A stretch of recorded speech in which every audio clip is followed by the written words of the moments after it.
right, guys. I'm excited to introduce our speaker tonight. I've gotten to know him a little bit, and he is an entrepreneur to the T. He has started a lot of different businesses, and he is the franchising guru. He started a couple franchises in the Wasatch Front of Jimmy Johns. He'll give us some stories and experiences about that. He's also the founder of TeamOne Management, which has come to own properties, different convenience stores and different restaurants throughout Utah and the western states. So he also loves to give back. He's a member of the Clark board here, and he loves to help all of us fulfill our dreams. So please welcome him with a round of applause, Brad. Okay, I'll hold this. Good to be with you all. Honestly, it's good to be with you. I love this place. I got a degree here at Utah State. And I want to tell you, yes.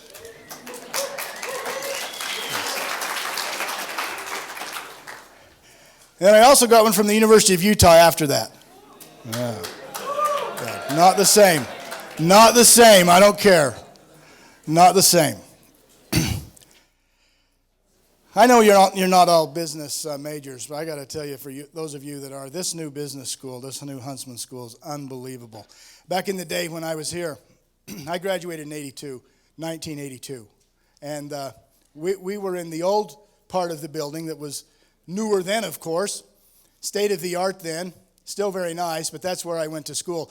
And I can't walk through those doors without thinking of a couple of stories. I want to tell you one quick one, and then tell you what it was in that building that made me decide to choose business as a major over political science at the time, which I enjoyed much more, but I'll tell you why I switched. Anyway, I came to school here, and as it happened, there was a fellow student that I got hooked up with, and his name was Jim Minkler. Jim Minkler was a fantastic guy, by far the smartest guy in our class. Valedictorian of the College of Business in 1982. Maybe the best guy I've ever met. One of the smartest, for sure. Well, as it happened, Jim, his senior year in high school, he was involved in a football accident. He ended up in a wheelchair, and so I got hooked up with Jim about our sophomore year, and we went through the business college together, and my job was to push Jim around, right, to our classes, because we made sure we had all of the same classes together. It was fantastic. We'd come, we'd get our classes together, then we'd go study. Jim kind of pulled me through. It was great. There was a class at the time. It was a very hard class. It was called OR 409, Operations Research, taught by either Dr. Randall or Dr. Swenson. Both brilliant, very good, very tough. We took it our senior year. 40% of our grade was the final exam.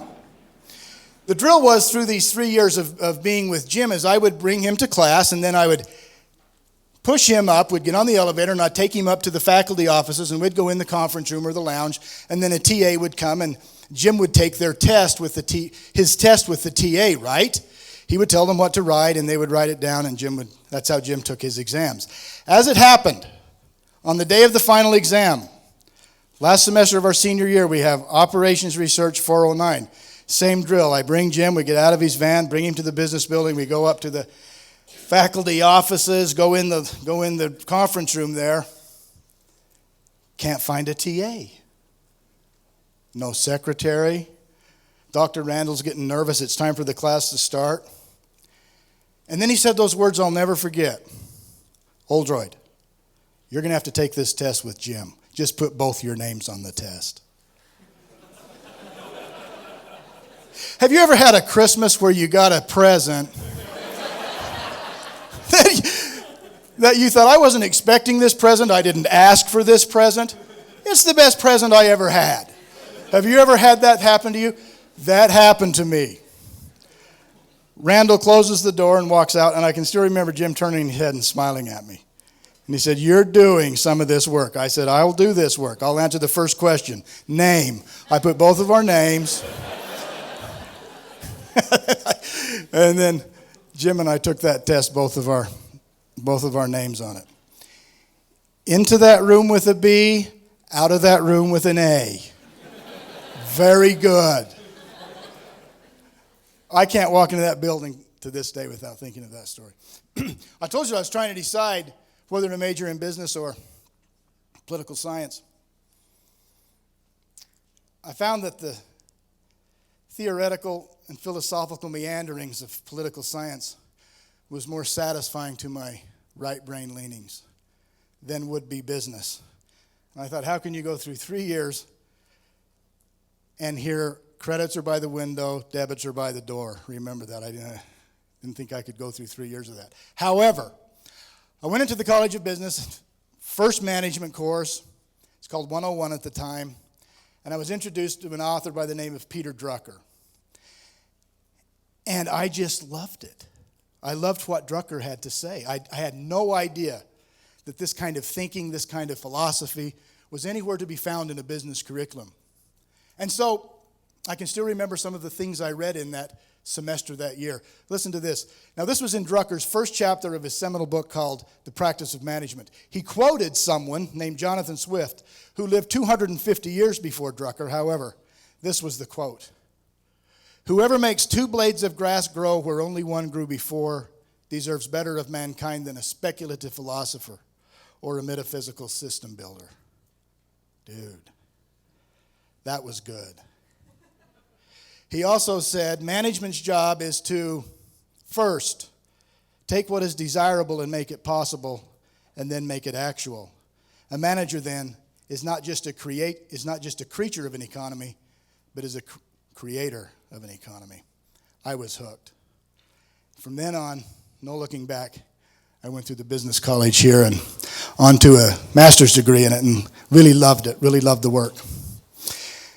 Okay, good. Well, what we're going to do today, let me just tell you, I'm going to explain a little bit about my career, okay, and what I've done outside of the franchise world and inside of the franchise world, and then at the end we'll have some time for some questions and answers. Is that fair? Is that okay to move like that? Just a couple of statistics about franchises that kind of surprising to a lot of people. There are 6,000 franchise businesses in the U.S., different kinds of franchise businesses. There are 780,000 franchises operating, and they produce just over $1 trillion a year of revenue. Okay? 1 in 12 businesses in the country now is a franchise. All right?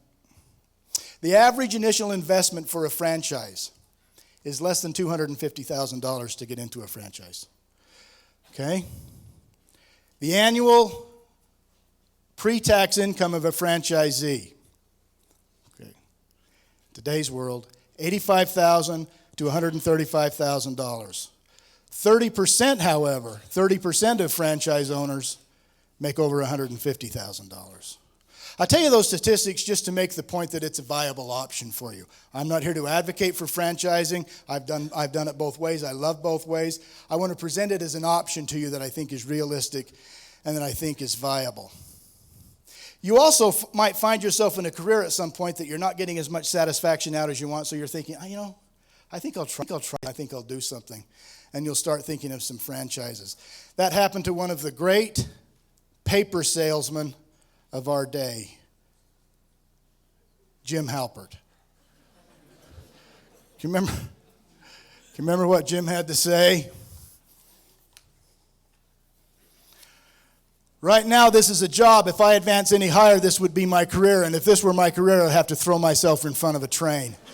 Now, if you find yourself with that kind of thinking in a company or a career you're in, then it's viable for you maybe to start looking at different options and considering a franchise.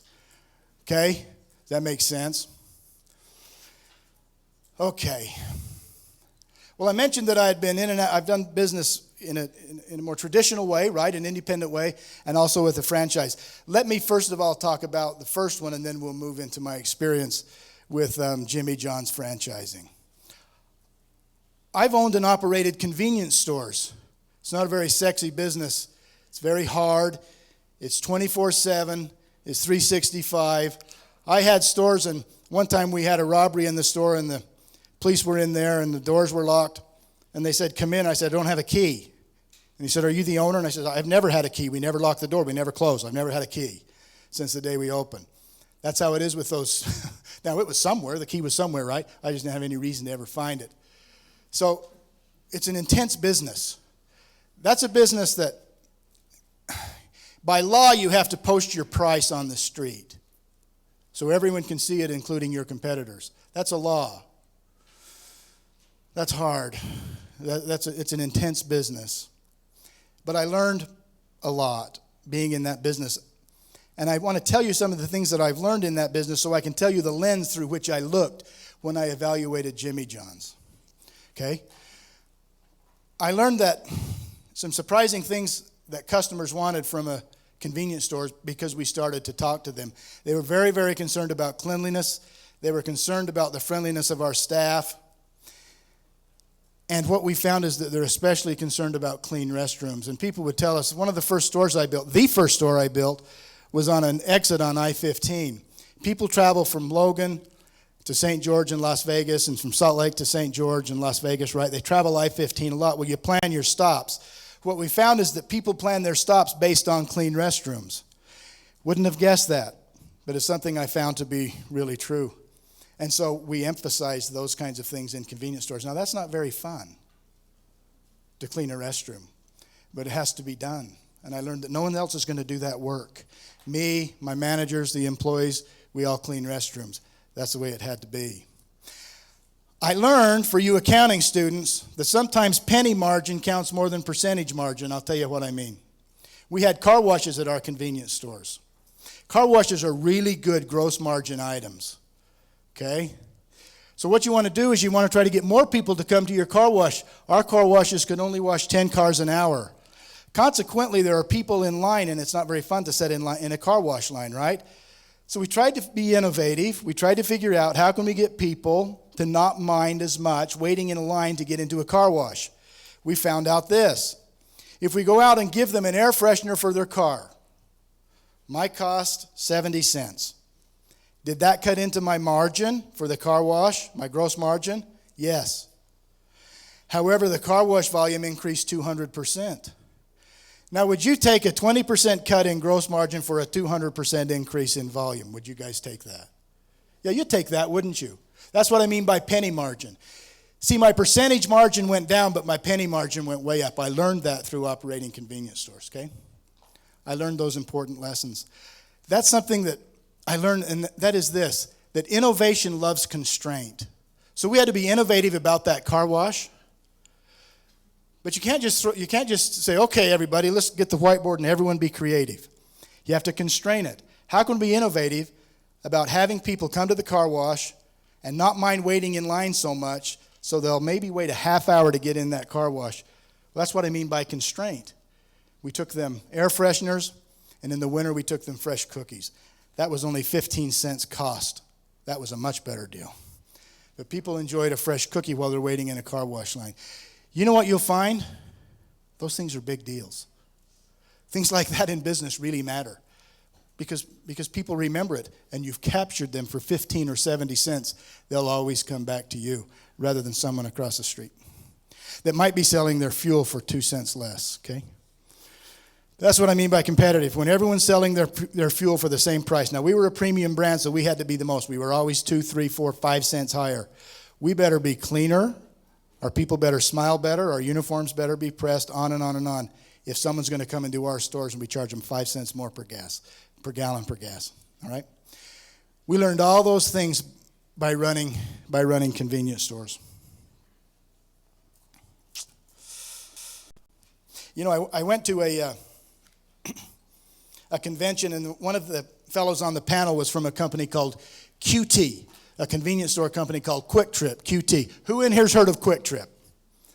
Are you guys from Arizona or the Southeast or where? Where are you from? Texas, QT in Texas, right? Missouri, yeah. Georgia, yeah. Arizona, yeah. They're the best. I think they're the best convenience store company in the world. They're unbelievable.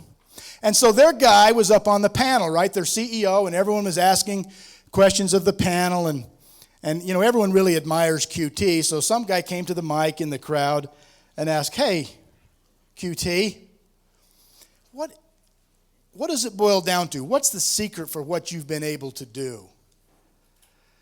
And his answer was, you know, it's a lot of really hard work. That's all it is.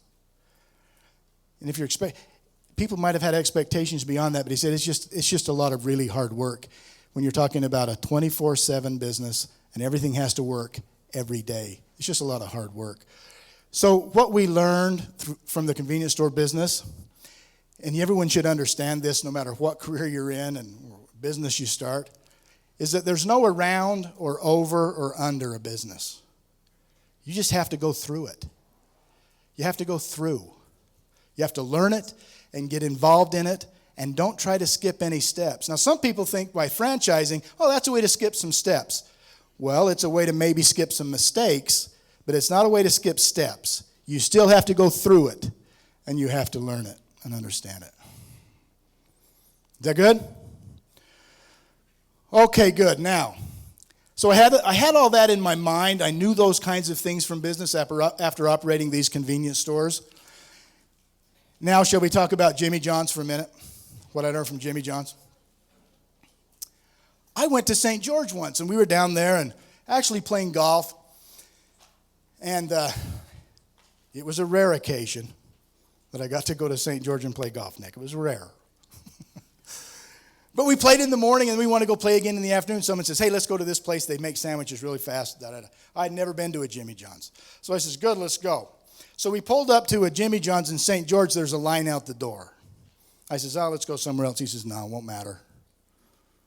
I said, okay. So we go there. The line's moving pretty quick. We get up to the counter. I order my sandwich.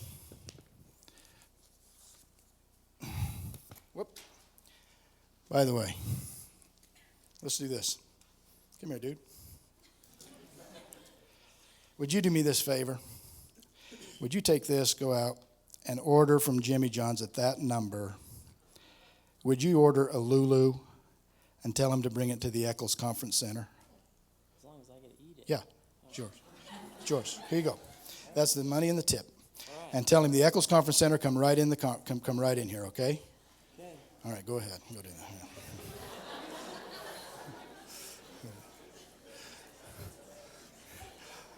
I'm depending on some other crew to make my point now. So anyway, here we are in St. George, and we get up to the counter, right? And I order a sandwich, or I order a Beach Club, my favorite Jimmy Johns sandwich. You maybe have been in Jimmy John's. You know the drill. You order the sandwich, you move down the line. I took my cup, got a drink, turned around. Somebody's there handing me a sandwich. And now I've been in food. I had developed a couple restaurants in our convenience stores. I had been in food, and I knew that you can't do that. So I said, where do you keep them? Where's your fridge? She said, what do you mean? I said, no, the sandwich. Obviously, it was pre-made. Where are you keeping them and getting them? I want to see what's in there. She said, no, we just made it. I said, really? How? She said, there's 4 of us. The 4 of us make one sandwich. 38 seconds. I said, you make every sandwich 38 seconds? She says, well, sometimes we might go over. We try to go under. Sometimes it's 28. But 38 seconds is the standard. I said, really? She says, yeah, every time. Now, if you've been involved in food and something like that happens, it's just mind-blowing. Because that can't happen with a line of people. They're very busy, and you made a sandwich in 38 seconds. I don't understand how that happens, but I knew I had to find out. So I went, within 2 weeks, I went to Champaign, Illinois. Flew into Chicago, take the 2-hour drive to Champaign, and I met with the Jimmy John's people. And Nate, the guy that was running our company, and we went back there and went and met with the Jimmy John's guy. Matt Bergler was his name. He played linebacker back there for Purdue, and now he was working for Jimmy John's. Great guy, very intense. And he told us about Jimmy John's.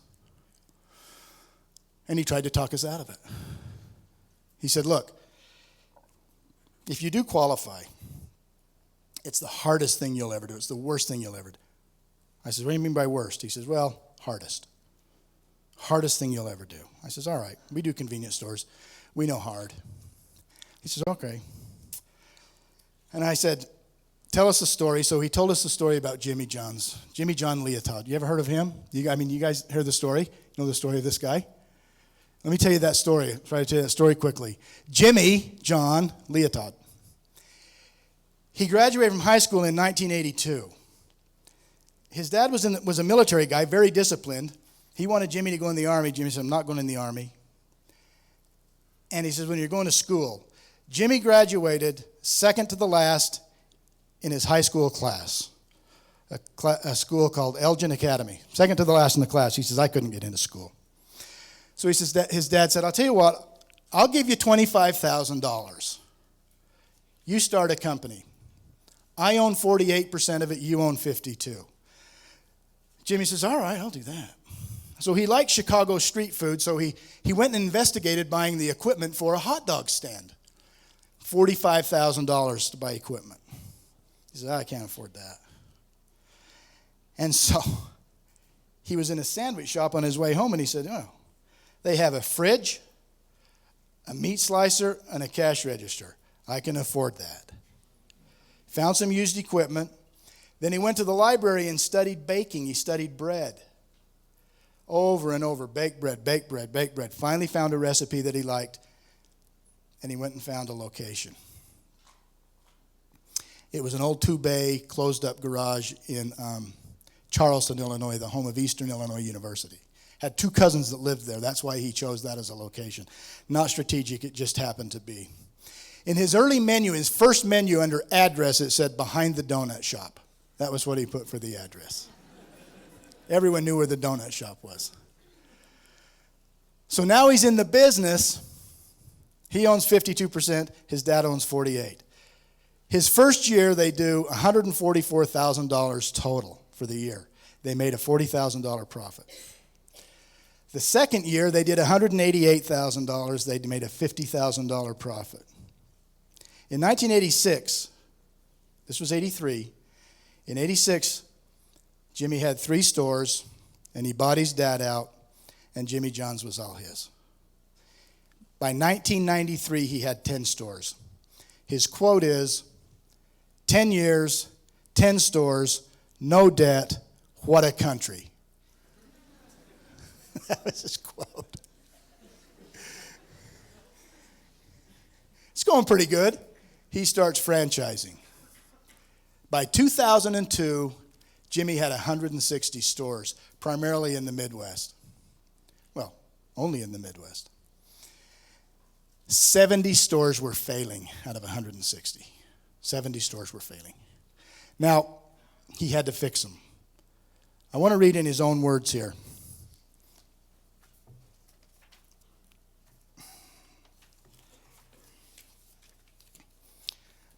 Listen to this, what he says.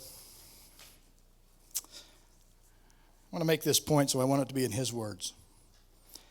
By 2002, I had 160 stores, but 70 were failing. I stopped selling franchises that year, and my president and I went on a mission to turn around the 70 failing stores.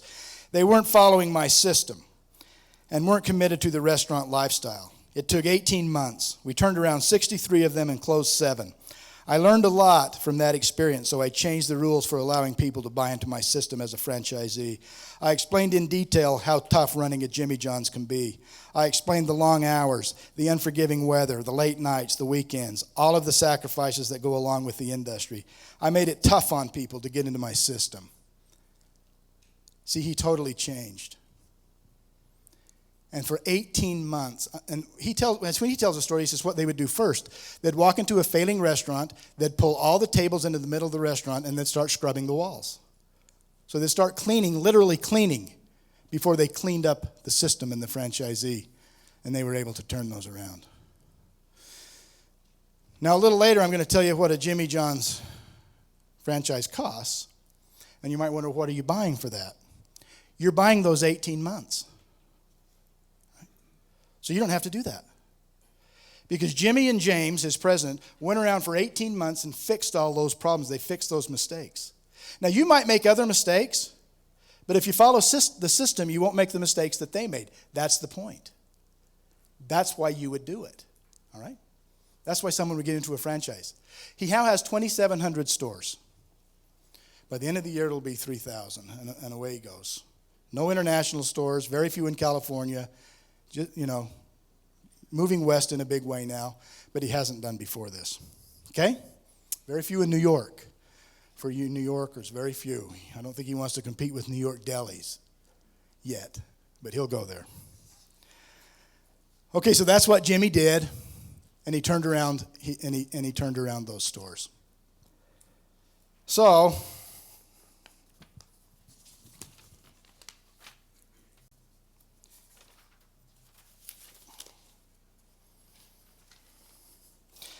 we left there that day, and we left kind of laughing because this story was just so incredible. But we were very intrigued by it.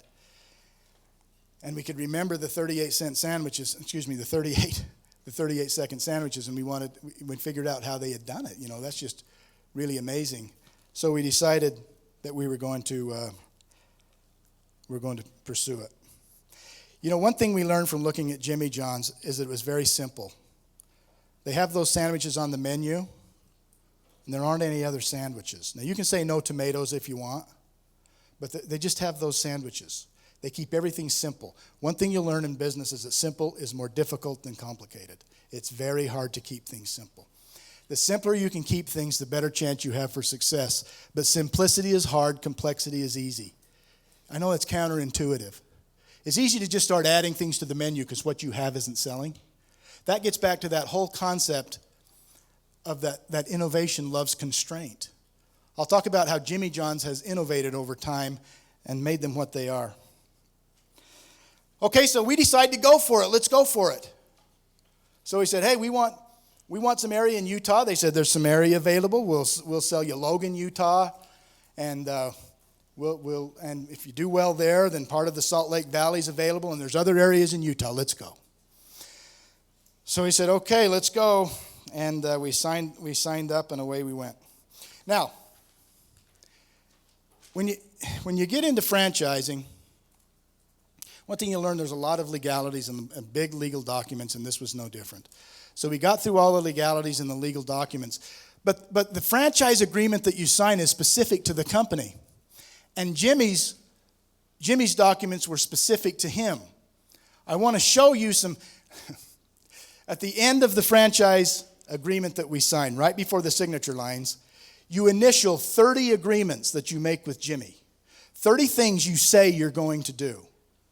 And you initial it. All right? Let me show you about, 5 or 6 of these.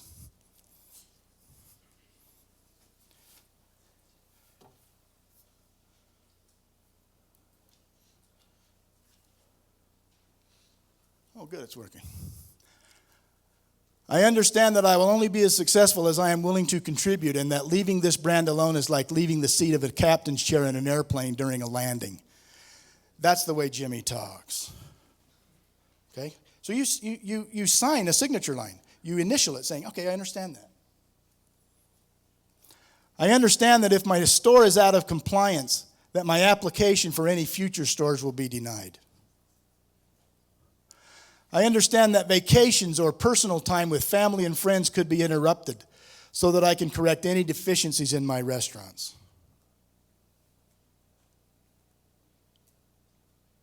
I understand that the mayonnaise portioner is critical in making our sandwiches. So I will use the mayonnaise portioner every day, and I will champion using it. Let me tell you a story about this. When we opened this store in North Logan, we had a really busy opening because I made some mistakes and went around and invited everyone. There's nothing wrong with a soft opening. Another thing I learned, okay? But we had a really busy day. Well, the day's going along, and Jimmy John's system is so tight, they can see exactly what you're doing every hour. And so we were really on track. We were on record track for a first day, really doing well. So Jimmy John's calls us. He got me on the phone, and he said, hey, one of their guys said, did you know that you're the 1,500th store open? I said, no. And they said, hey, congratulations, that's great. We're having a big celebration back here in Champaign, 1,500th store, way to go. And he said, Jimmy's here, he wants to talk to you. I'd never met him. I said, all right. I'm a little busy, but okay. So Jimmy got on the line. Now, graduated in 1982 from high school, but he's very much an old hippie and a rock and roller. And he said, dude, 1,500, that's awesome. Way to go. Don't screw it up. And then he said, let me tell you one thing. Put mayonnaise on both sides of the bread every time. Customers love that. That was his advice. Put mayonnaise on both sides of the bread. Customers love it.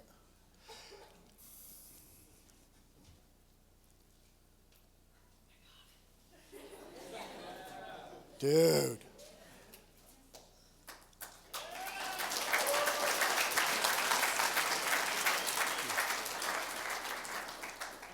Mike, did you look at your watch? Yes. What was it? 13 minutes.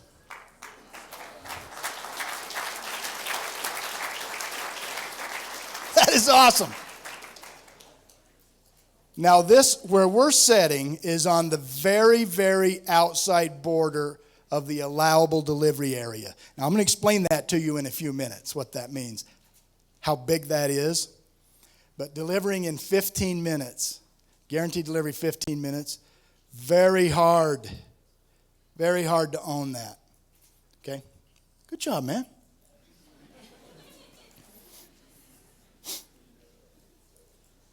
All right. Where were we? Mayonnaise. So this mayonnaise portioner is an enormous deal. Huge. After you open the store, and I'll explain this too, a coach shows up to your business every 6 weeks. He works a full day in your store and does a write-up. If you are caught not using that mayonnaise portioner, oh man, all heck breaks loose. You're threatened and da-da-da. I mean, you have to use the mayonnaise portioner. Very big deal. I understand that bread that is older than 4 hours is not as good as out of the oven fresh bread. Regardless of cost, I will never use bread that is over 4 hours old. Never. I understand that the best performing franchises use the system 100% of the time, and that the worst performing franchisees use it 95% of the time. I understand the difference in success and failure can be that slim of a margin. And they mean that. 100%. See, 2,500 stores. They figured it out. Just do what they say every time, every day, and it works. I will clean the store myself, including the toilets. I am committed to lead this by example, as my people will do what I do, not what I say. That's a core Jimmy John value. People do what you do, not what you say. Look at this one. Before you start using your incredible intellect to market my brand, ask us first. Please know that our way works. We can't dictate prices or deals. Legally, they can't do that. But we can educate you on what has worked effectively for 25 years. Okay? That's 6 or 7 of those understandings that you initial. There are 30. 30 that you put, you and if you have a partner, you both sign and you put your initials. I understand all of these things. I get it. And I'm committed to doing it every time. Okay? So,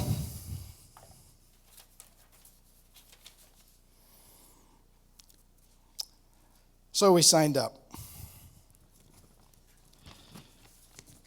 Then it was time to build out. You build your store. We found a location on North Main, right? We found that location. Has to be approved by Jimmy Johns. They send their people out and they say, oh yeah, we like this location, or no, let's find another one. It's all approved. Once that site's approved, you send a picture of it and the dimensions to a Jimmy Johns architect, and they do everything with the store. They do everything. They tell you what it's going to look like, where all of the angles are, how it's going to look, and all the equipment will fit in. You don't make any design decisions. Not one. Not even a small one. Let me show you this.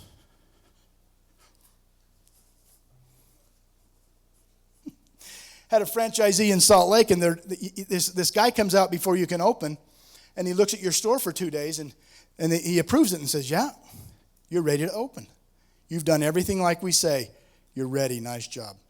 Or he says, no, you can't open. You've got to do this and this. Well, a guy came into a store in Salt Lake. They're ready to open. They're all ready to go. The inspector comes in from Jimmy Johns, and these are really good guys, but they're really well trained. And he says, I don't know what it is, but something's wrong with this store.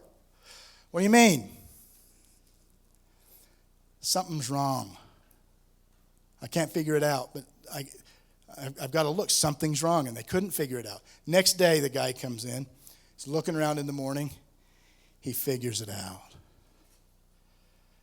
That's the colored tile on a Jimmy John's wall. It has 6 courses of colored tile.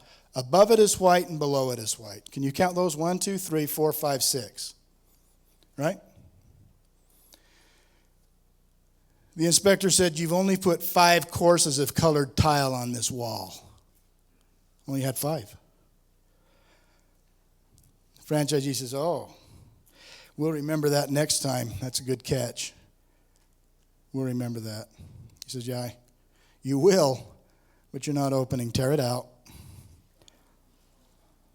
So they tore out. They had to take out a white course of tile and put in 1 more course of colored tile. So it would be a Jimmy John's store. Now, the inspector couldn't even find it. Would a customer ever know it? No. Why do they do it? Because that's what they do. Because everything's exact. Everything's precise. Now, a lot of you are thinking, man, I couldn't live in that world. Well, maybe. That might be right. Maybe you should do something, another system, or do your own thing. But if you want to get into something that's been proven and it's been tried and they do it the same way every time, it's still hard. Right? It's still hard. But all of those mistakes that have been made, they mean that you're not going to have to make those mistakes. Okay? Now, all franchises aren't like that. Some are much more loose. Okay? This one's like that. Now, I mentioned that we signed up, we'd done our build out, we paid our money. First store for a Jimmy John's franchise, the franchise fee is $35,000. Okay, after that, the franchise fee is $30,000 per store. Getting into a store with the build out, the franchise fee, everything, all in, and a little bit of cash to get you through the first 2 weeks. Getting into a store is about $350,000, something along those lines. Okay, so cost-wise, that's what it is. So what are you buying for $30,000? Your franchise fee. What are you buying? Yeah, you're buying mistakes. You're buying that knowledge. You're buying what they know, so you don't have to make those mistakes. Now, you might make other mistakes.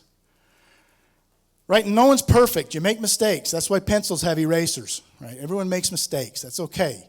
But you spend that $30,000 so you won't make the same mistakes that they've made over 2,000 stores. Okay? Good.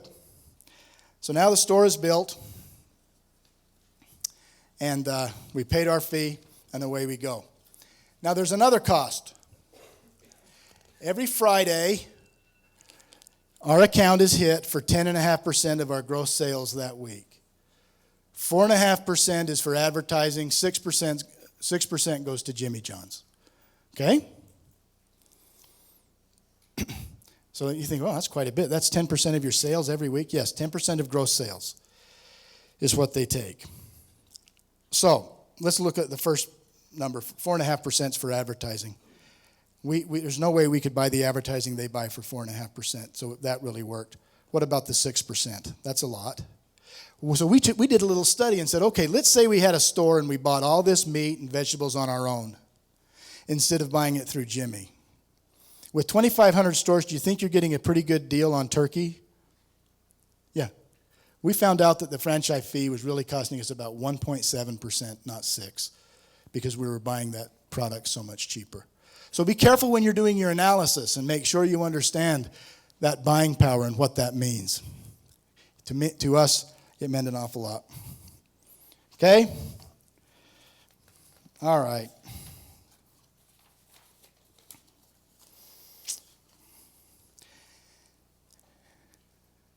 Let me just conclude about Jimmy John's by saying this to you.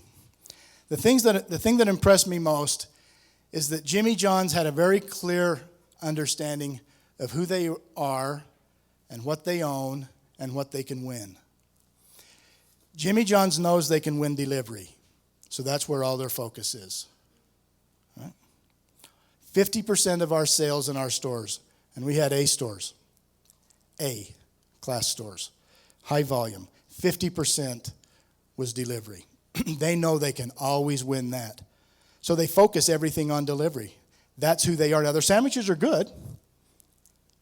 Yeah, you'll find out. Yeah, their sandwiches are good, but it's all about owning something.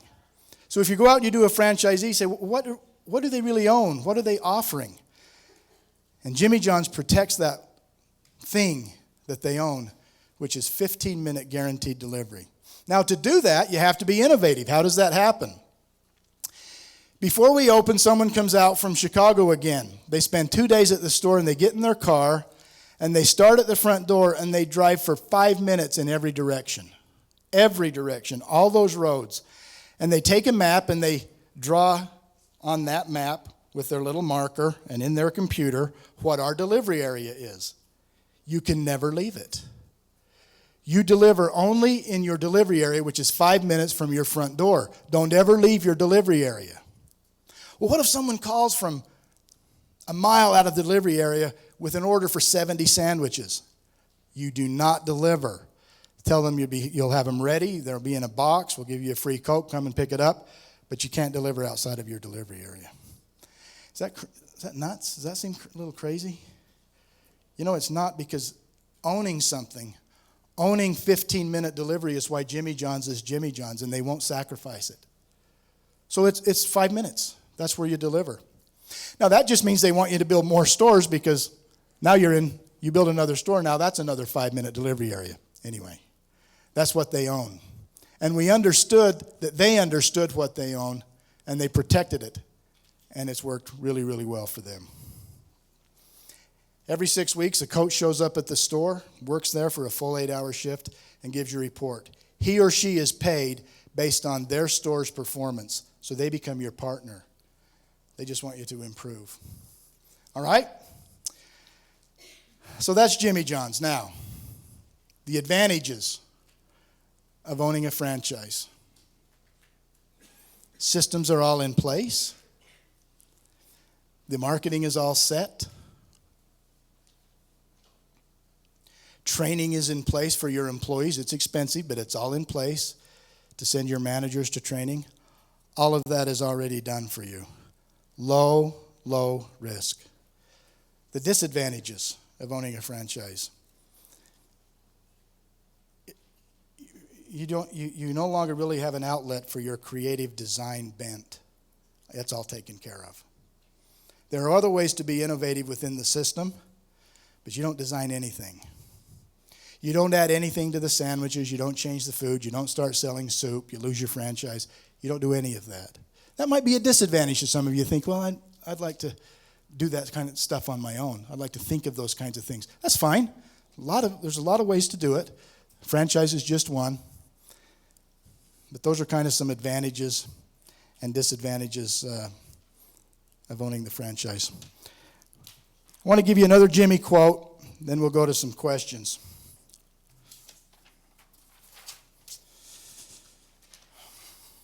Listen to this. I never intended for this company to be as big as it is today. It's simply a byproduct of an effective system. It's executed flawlessly and consistently by people who care. It's about the pursuit of awesome. It's about helping people help themselves. It's about transparency. It's not easy, but it's real. It's what we love, and it's what we know. They're really, really demanding and really, really good with franchisees. I was telling some of the guys when we were talking, every other February, he has a convention for all franchisees. It's at one of the big hotels in Las Vegas most years. And it's quite a show. Everyone that is in attendance, 3,000-4,000 people, they give him a pair of Ray-Ban sunglasses, for example. He'll give away 500 Rolex watches at that meeting. He'll give away 6 to 10 F-150 Ford trucks to outstanding performing managers and sandwich makers. Some of these are sandwich makers throughout the country. So it's really a big celebration. And people take all their managers and assistant managers. It's a big deal. He's coming up on 2,700 stores. By the end of the year, he'll have 3,000. No doubt on the books now, it's probably up to 3,500. That is stores in process. Doesn't have one store international, very few in California. There's some area in the West. But so he's got a lot of room to grow, and that's the story of Jimmy John's. All right, your questions. Either about Jimmy John's or franchising in general. Yes. Yep. What's the weirdest thing that Jimmy John's does because Jimmy John does it? Does that make sense? Like, you know how they have like 6 tiles up there? Is there anything like weirder than that?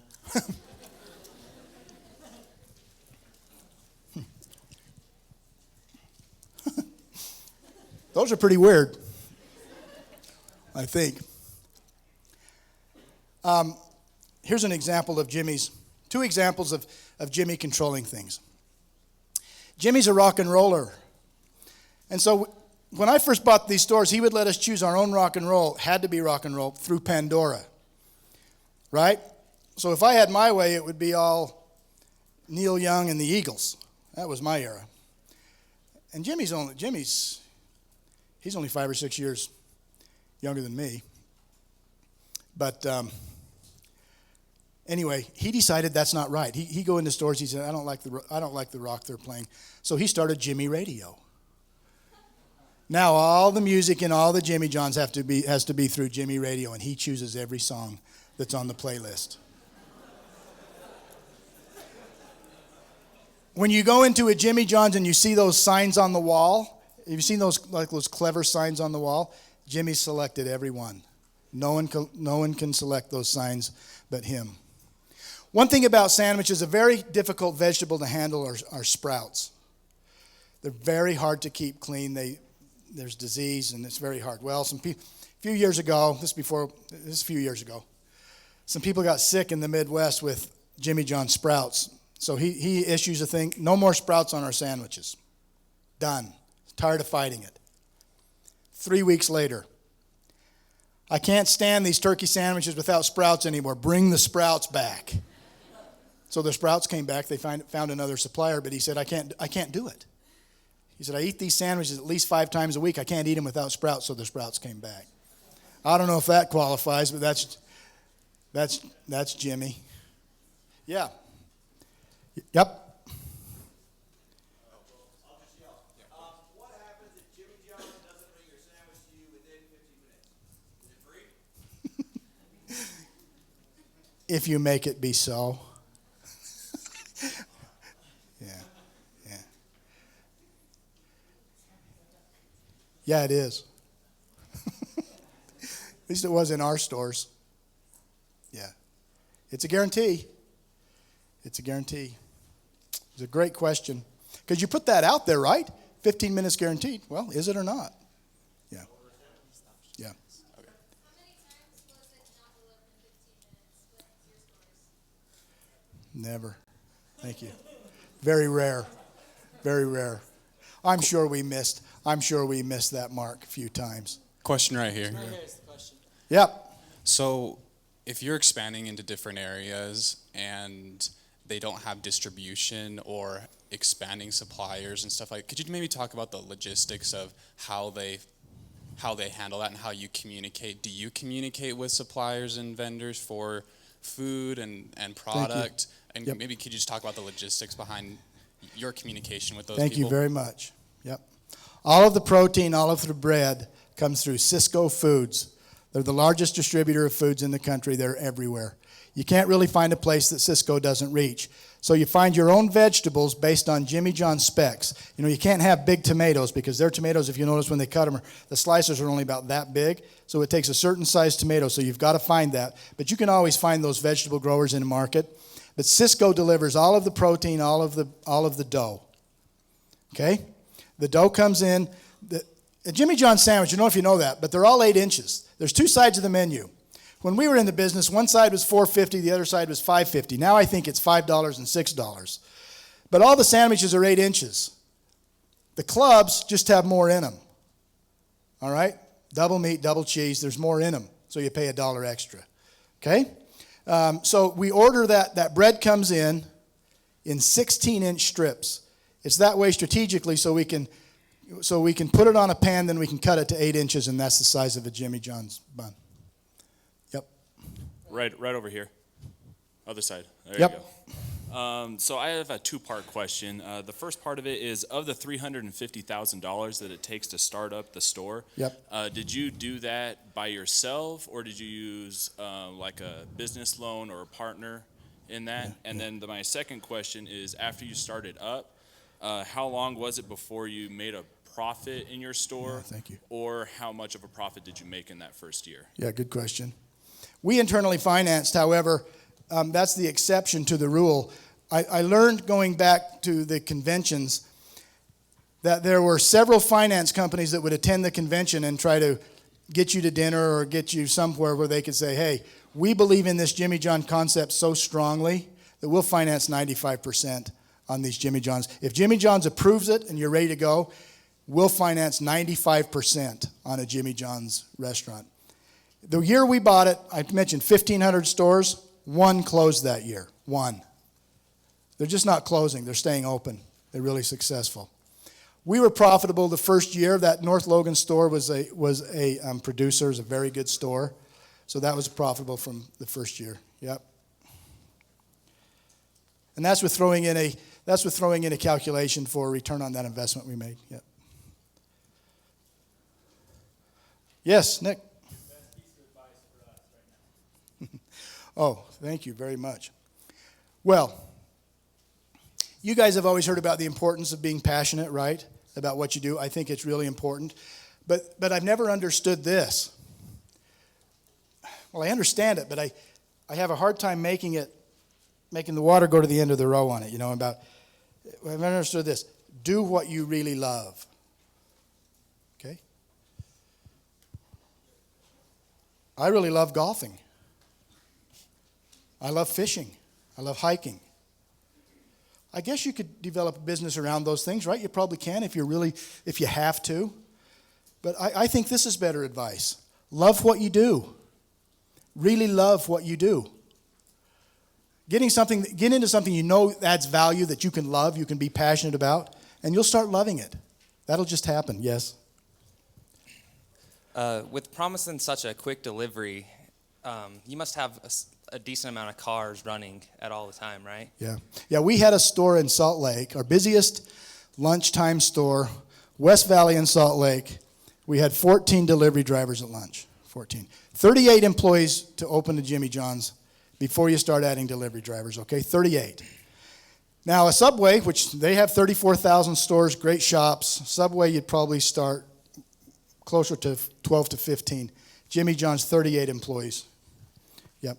That's part of your question? Yeah, the second part is there a specific type of vehicle that you use? No, everyone does have their own vehicle. So people are using their personal vehicles? Yeah, and they get paid 56 cents a mile. There's no restrictions on that? Jimmy John's doesn't have a little saying to go with that as well? Well, you do have to have a driver's license. And then you put that magnetic sign on top of your car. But if you can drive and you have a vehicle that will get you there, that'll work. Yeah, that'll work. Here. With all the guarantees that you guys have for fast sandwiches and fast delivery, how do you figure out the logistics of how much to staff your stores? Yeah. Thank you very much. Well, when you start out, you overstaff, and then they have a very good algorithm in their system, Jimmy John's does, about, okay, with this store, it looks like 11 to 1:30, you're going to have to staff with 18 people and 5 drivers. Now, if that's too much, it'll catch up and it'll correct that. Then after the first year, that system tells you, last year on this date, in other words, the first Monday of March, you did this. And the first Tuesday of March, you did this in these hours. So let's plan on that. Let's staff for that. So it's very sophisticated. It's a very good system. Someone else over here, yeah. Okay, so a lot of us in this room, we have experience with like a very rule-bound organization, and then you have to follow those rules all the time. And so sometimes, as an innovator, sometimes what kind of drove me nuts was I had to follow this one guy, and it was kind of hard because sometimes it's like, why this doesn't seem to match the situation. I get that it's kind of a similar situation in Jimmy John's. You have to follow this guy, and you have to follow these rules to achieve success. Yeah. My question being is, okay, What if you have a better idea? That's your question you're getting at, isn't it? I'm just kidding. Okay, no, that might be a better way of phrasing it. But what I'm trying to ask is like, how do you deal with it personally when sometimes it's like, you know, your idea kind of gets thrown out, and even though you know it's. I'm sorry, I'm trying to figure out how to answer this. Like, is it his personality? Because it seems like he's kind of a micromanager for these things. Like, Yeah, not kind of. Yeah. You either live the system, and remember the slide that said the best franchisees follow 95, and the worst franchisees the best franchisees follow at 100, but the worst still follow at 95. They're the worst. So it's still pretty close. So the difference is that 5%. So really, going into it, you're either convinced that these guys have got it figured out after 2,500 stores, or you're not. And if you're not, you shouldn't do it. You shouldn't do it because you'll just be frustrated. Yep. Any more? We got to Is that it? cut it off. Okay, great. Thank you very much. I like being with you.